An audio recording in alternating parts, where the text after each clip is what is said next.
Hi everyone, this is Kyle, and while we've been talking an awful lot about recent interviews that Rachel Zegler gave in the past year, or I should say resurfaced interviews where she was essentially calling the old Snow White movie dated, calling the prince in that movie a stalker, basically insulting and disrespecting the original Disney Snow White movie.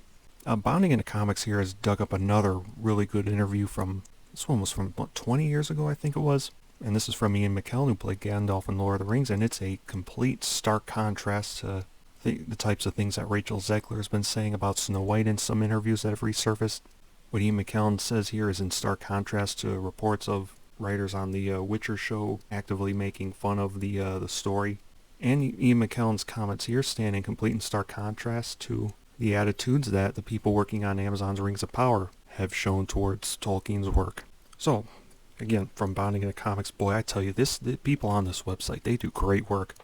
Ian McKellen explains his job as an actor is not to presume to tell the audience what to think ever in anything I do. Actor Ian McKellen, who played Gandalf in Peter Jackson's Lord of the Rings trilogy, shared that he would never presume to tell an audience what to think ever in anything I do. McKellen's comments came back in 2003 while promoting Lord of the Rings Return of the King. His comments were recently re-uploaded by Jonathan Watson and shared to his YouTube channel, The One Ring. McKellen was asked by a reporter, "What is the one message that you would like the audience to get? The one thing that will be the legacy of the Lord of the Rings movies?" The Gandalf actor responded, "I wouldn't presume to tell the audience what to think ever in anything I do." He continued, "I'm not a politician, I'm not a proselytizer, I'm not a pamphleteer, I'm an actor. And I work on behalf of people who do the writing, who have the message."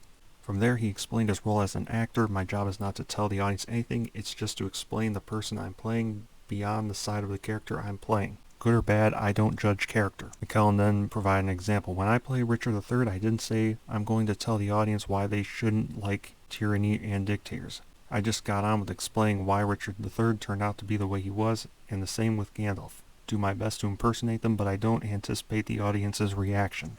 Now, I'm going to give you some other quotes here. Now, these are from Peter Jackson.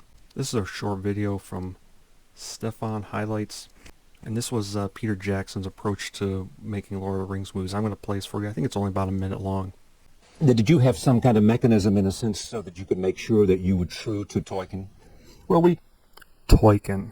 we didn't want to put any of our own, certainly in terms of the thematic material, we didn't want to put any of our own baggage. I mean, we had no interest in putting our messages into this movie, but we thought that we should honor Tolkien by putting his messages into it.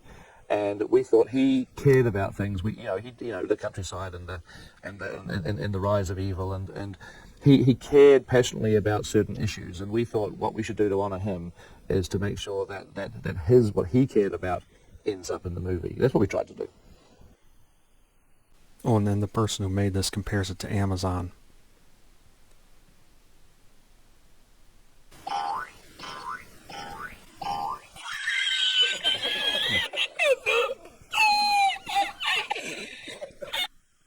Okay, let's read this. This is Okay, so these are some of the rules that Amazon has, where whenever they're making a show or something or a movie in their studios, they have their hiring quotas right here.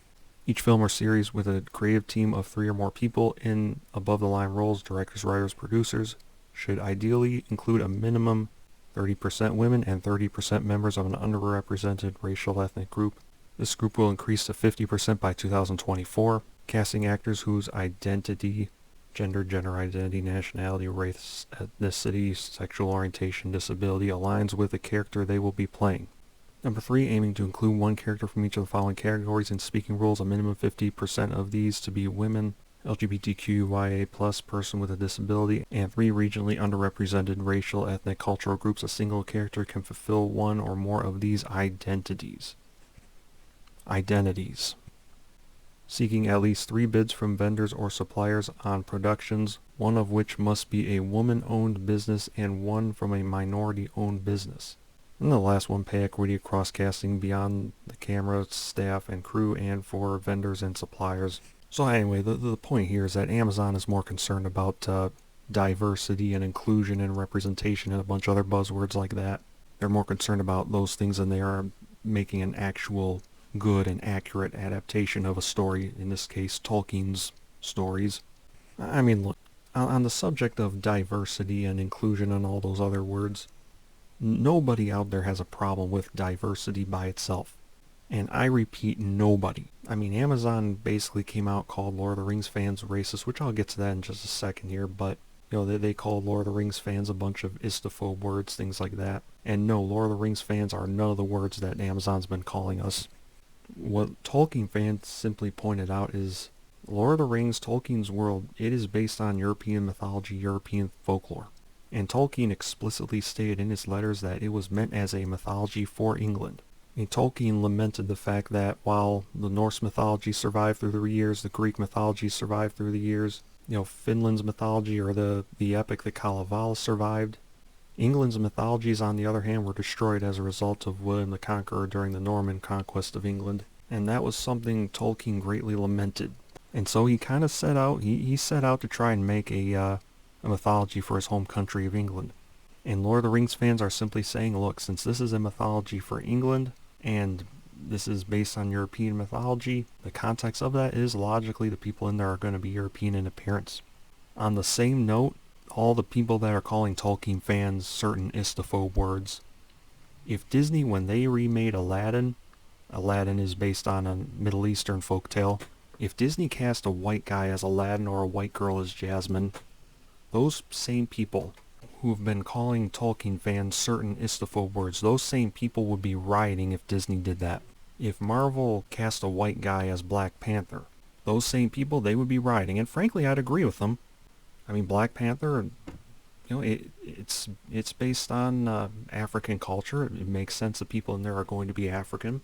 Aladdin is a Middle Eastern folktale, so logically the people in there are going to be Middle Eastern in appearance. And the thing that, and I've said this before a couple times, if you wanna bring more diversity or inclusion, or if you feel that certain ethnic groups are underrepresented, how about you make a new story? How about you give these certain groups, how about you give them new and original characters, instead of just doing remakes and stuff like that all the time? Alright, but we're going to move on here to another quote here. Now, I've been trying to find the interview that this came from. I'm not sure. I think it came before Peter Jackson, Lord of the Rings won in the Oscars, but the quote here says, "To get an Oscar would be an incredible moment in my career, there's no doubt about that. But the Lord of the Rings films are not made for the Oscars, they are made for the audience." So, in the case of Peter Jackson here, in this interview right here, he says, we don't want to put any of our messages into Tolkien's story, instead we want to honor Tolkien by putting his messages in. And then this quote here, we're not making movies for the Academy, we're making them for the audience. Or we're not making movies for the Oscars. Now, just for the record, Christopher Tolkien did not like Peter Jackson's Lord of the Rings movies.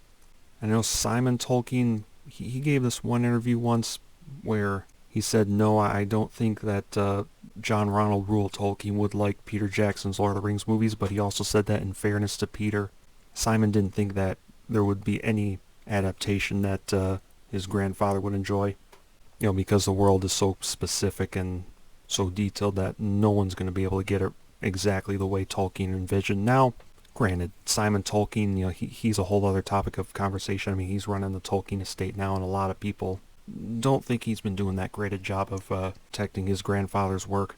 I'm not going to get into that here. But while Christopher Tolkien did not like Peter Jackson's adaptation of Lord of the Rings, I mean, nobody really can question that Peter Jackson had the utmost respect for Tolkien, and he had the utmost respect for fans of Tolkien. Compare that to what Rachel Zegler said about the original Disney Snow White adaptation, where she said it was dated. Yeah, stark contrast. Now, for the record, John Ronald Reuel Tolkien, he did not like Disney's adaptation of Snow White at all. Just for the record. I mean, Tolkien is an expert on European folklore, fairy tales, and mythology, and he looked at how the dwarves were portrayed. As I remember correctly, he liked Snow White in the Disney movie, but he did not at all like how the dwarves were portrayed, how they were basically turned into, sing-along people and that sort of thing. So I just want to say that for the record.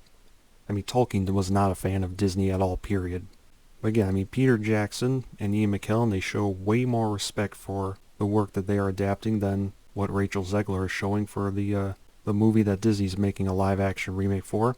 And the people who made the Lord of the Rings trilogy, some 20 years ago, 25, 30 years ago now, they showed way more respect for the original work of the author than what we hear the people working on The Witcher show are showing. I have a couple of previous videos where we show this one report that the writers team on The Witcher show, they were actively mocking the source material.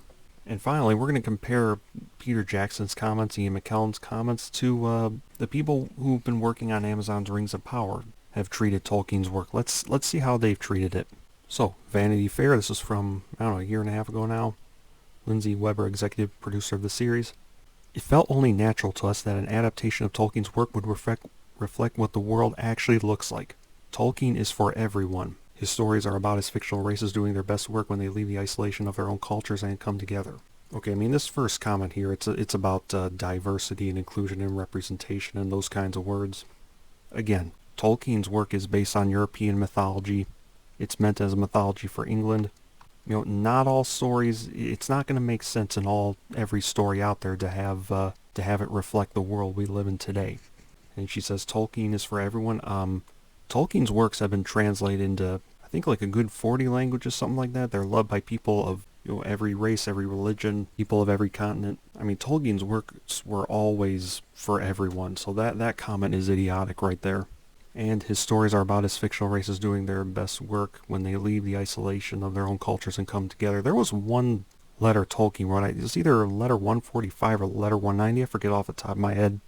I mean, it was a real long letter. I think it was the longest letter in the letters of J.R.R. Tolkien. But he spoke of three main themes in his world, which were fall, mortality, and machine. I mean, you could say that this comment right here, leaving your own culture, isolation of your own culture, and everyone coming together, that's just a shallow, generic cliche that any shallow-minded person could think up. And then from one of the showrunners, we have this gem right here. The driving question behind the production. Can we come up with a novel Tolkien never wrote and do it as the mega event series that could only happen now? I mean, Tolkien's works are already a literary masterpiece as is. I mean, the attitude in this kind of comment is we're going to one-up Tolkien, or we're going to improve his work, and yeah, it's insulting. I mean, Tolkien's works are already great as is. They're already timeless as is. I mean, they're going to be remembered for years. And then we have Lenny Henry here basically saying we're telling the story now, and he's unapologetic for what Amazon's doing to Tolkien's work, because in his mind the story is ours now. No, it is not. When you get the rights to make an adaptation of a story or an author's work, you do not own that person's work. You're a steward. And when you get the rights to make an adaptation of Tolkien's work, your responsibility is to make a respectful adaptation of Tolkien's work, an accurate adaptation of Tolkien's work. Tolkien's work which gained millions and millions and millions of fans. I mean, Amazon had a huge built-in fan base when they got the rights to make a Lord of the Rings show. All they had to do was make a good, accurate show. They would have made a ton of money. But instead, they preferred to put their woke ideologies and that kind of stuff in the story. As a result, professional critics who are not fans of Tolkien's work, they loved it, but actual Tolkien fans, they hated it. And I think only about, like a third of the people who started watching Season 1 of The Rings of Power actually finished it. And I don't think there's going to be that much interest in Season 2. Now, how did Amazon react to the backlash? Well, they called fans certain istophobe words. I mean, Peter Jackson's Lord of the Rings trilogy wasn't completely accurate, but nobody can question that he had the utmost respect for Tolkien. Amazon, on the other hand, does not. And there's a reason why Tolkien fans are overwhelmingly rejecting the show that they made. Everyone, I hope you enjoyed this video. If you did, if you consider hitting the like button, hitting the subscribe button, I'd greatly appreciate it. Thank you all very much for watching. I'll see you next time. Take care until then.